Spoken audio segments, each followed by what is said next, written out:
Boa tarde a todos.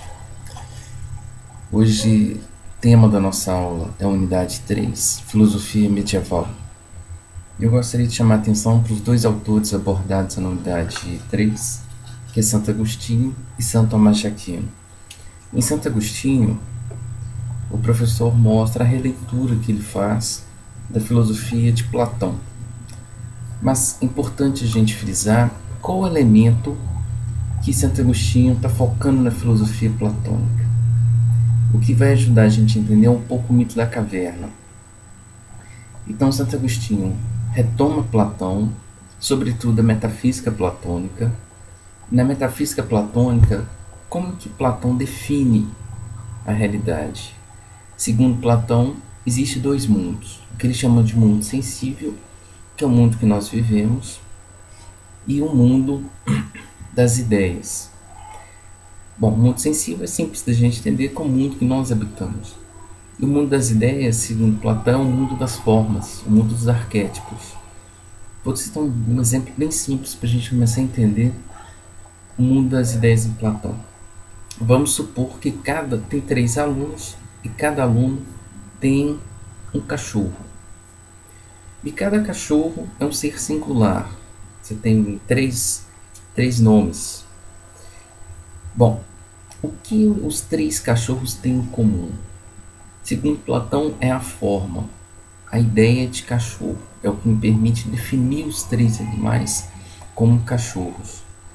Então, segundo Platão, existiria um outro mundo, o mundo das formas, que seria esses arquétipos, essas formas. Não é o cachorro singular, o meu cachorro, mas a ideia de cachorro. Então, segundo Platão, a realidade ela está no mundo sensível, no mundo inteligível, como o mundo das ideias. Nós alcançamos o mundo das ideias a partir da dialética. Então, segundo Platão, somente a razão seria capaz de alcançar o mundo das ideias. Santo Agostinho vai se apropriar dessa metafísica e começar a elaborar sua metafísica a partir de Platão. Então, segundo Santo Agostinho, o mundo sensível que Platão chama é o mundo que nós habitamos, é o mundo, entre aspas, o mundo do pecado, que você precisa encontrar uma salvação. Essa salvação seria a partir da religião, através da verdade absoluta, de Jesus. Bom, Santo Agostinho vai elaborar a chamada doutrina da iluminação divina. E segundo Santo Agostinho, a função dessa iluminação divina seria de esclarecer, de iluminar o momento desse conhecimento. Qual conhecimento? Conhecimento das verdades eternas. O ser humano é capaz sim de conhecer as verdades eternas. No entanto, sem essa iluminação divina, ele não é capaz, sem essa ajuda, entre aspas, de Deus. Então ele tem esse potencial de conhecer, mas sem iluminação divina, ele não conhece. Então a doutrina da iluminação divina consiste no momento de conhecer a verdade da vida, da realidade, o que ele chama das verdades eternas. Segundo Santo Agostinho, é o momento da iluminação divina. Deus ilumina o intelecto humano para poder conhecer essas verdades. Tá? Então essa que seria, de maneira bem resumida, a doutrina da iluminação divina. Um outro aspecto interessante da filosofia de Santo Agostinho, que não é abordado na apostila, mas que merece destaque, que é o problema do mal de Santo Agostinho. Como que ele explica o mal no mundo? Segundo Santo Agostinho, aí ele é um inovador nesse sentido. A ideia de vontade, de uma interioridade, inicia em Santo Agostinho essa ideia. A ideia é essa que será retomada na filosofia moderna por René Descartes. Segundo Santo Agostinho, a vontade ela é livre. Então, segundo esse autor, quando você começa a afastar de Deus, é a origem do mal. Ou seja, quanto mais próximo você estar com Deus, estar ao lado de Deus, perto de Deus, seria um momento de se aproximar e a ideia de bem em Santo Agostinho. Então é interessante que ele explica o mal como um afastamento de Deus. Tá? Então esse é um problema dentro da ética de Santo Agostinho muito interessante que não foi abordado na nossa apostila, mas que mereceu um destaque aqui no nosso encontro.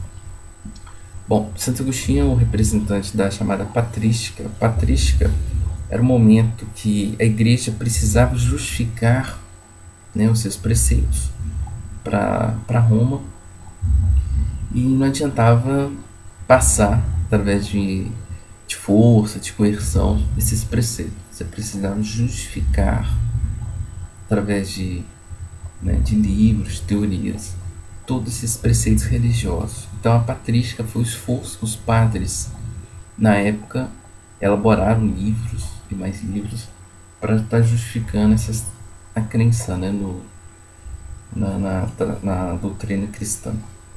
Bom, um outro autor abordado na unidade 3 é Santo Tomás de Aquino.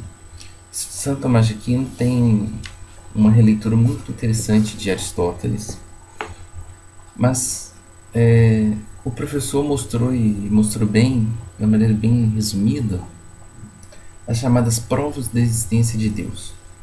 Então o objetivo da Santo Tomás de Aquino, aí já no século XIII, era de provar, a partir da razão, a existência de Deus.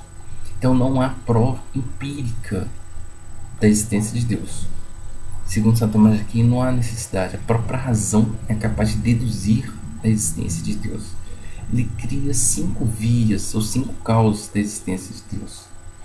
A primeira seria o primeiro motor. A segunda, a causa eficiente. A terceira, o ser necessário e ser contingente. 4. A quarta prova, os graus de perfeição. E a quinta causa, a finalidade de ser. Então o que é interessante é que a própria razão é capaz de explicar a existência de Deus.